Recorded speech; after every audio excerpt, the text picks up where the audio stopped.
So you've just bought a 3D printer and you already want to throw it out the window. Fear not, let's make this fun. My name is Brendan Martins from NetRam Technologies, and ZEN Filament has asked me to lay it down when it comes to 3D printing. I've been in the industry for close to 10 years now, and I've noticed that people are under the impression that 3D printing in 2022 should be as easy as pressing a button on a coffee machine. And I mean, I kind of agree, but unfortunately the technology just isn't there yet.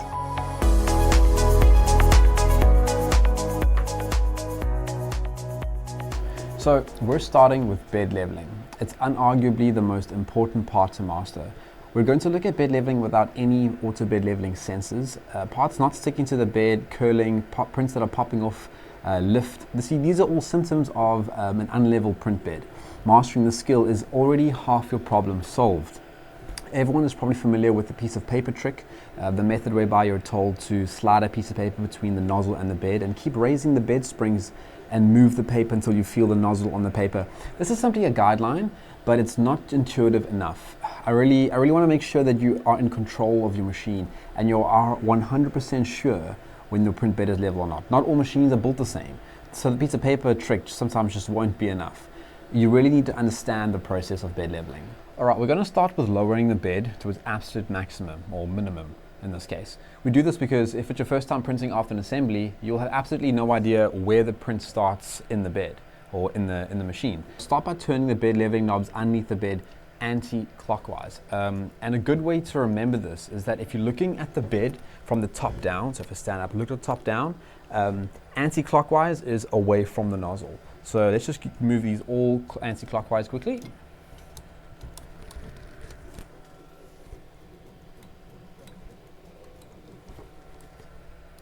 So a good way to remember this for me is AA. Anti-clockwise is away from the nozzle. If you remember that, you should be fine. And now what we're going to do is we're going to print a simple cube just in the center of the bed. You will find a link to it in the description of this video.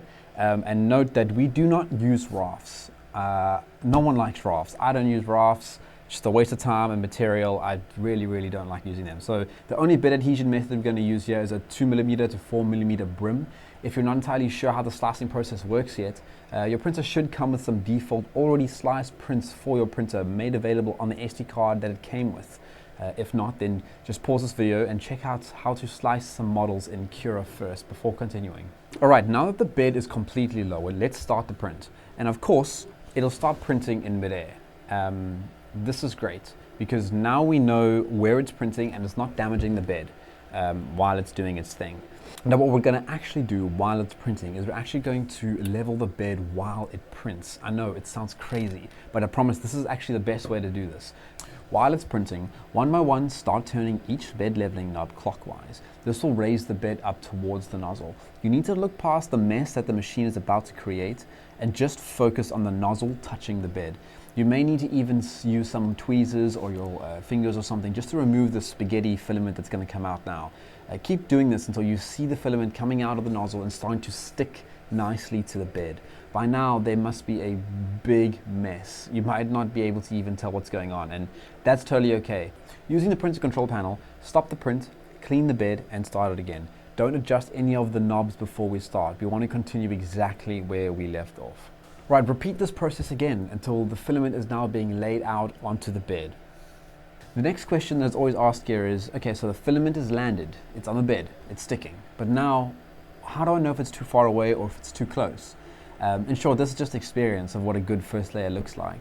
And it's important to understand the difference between too far and too close, because your first layer is literally the foundation of your print. This is what a first layer looks like when it's too close. Notice how the filament is actually turning transparent. This is too close and the filament is actually being squished against the bed.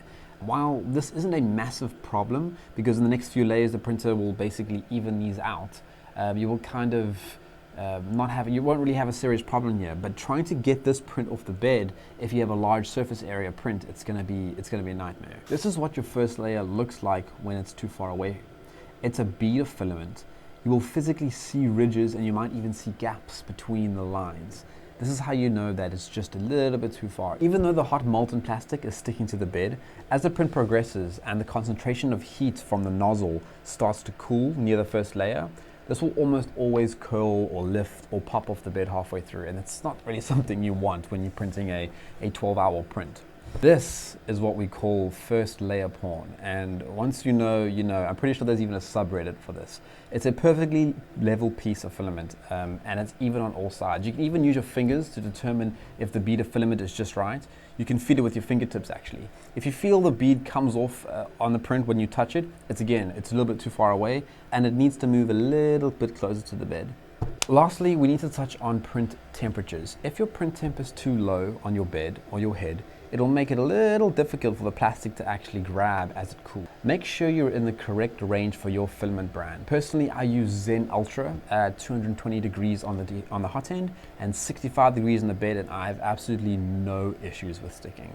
And that's all it is. I know this method sounds like you need to be a printer whisperer in order to get it right, but I promise you, this is the only real intuitive way to go about leveling. I promise you, once this method is mastered, you will not have any issues printing any file at all until we get to supports. I'm kidding, we won't have any issues with supports either. Alright guys, make sure you subscribe to the ZEN channel to catch the next video in this series. I think the next one's about Cura slicing. I'm Brent Martins, and I'll see you next time.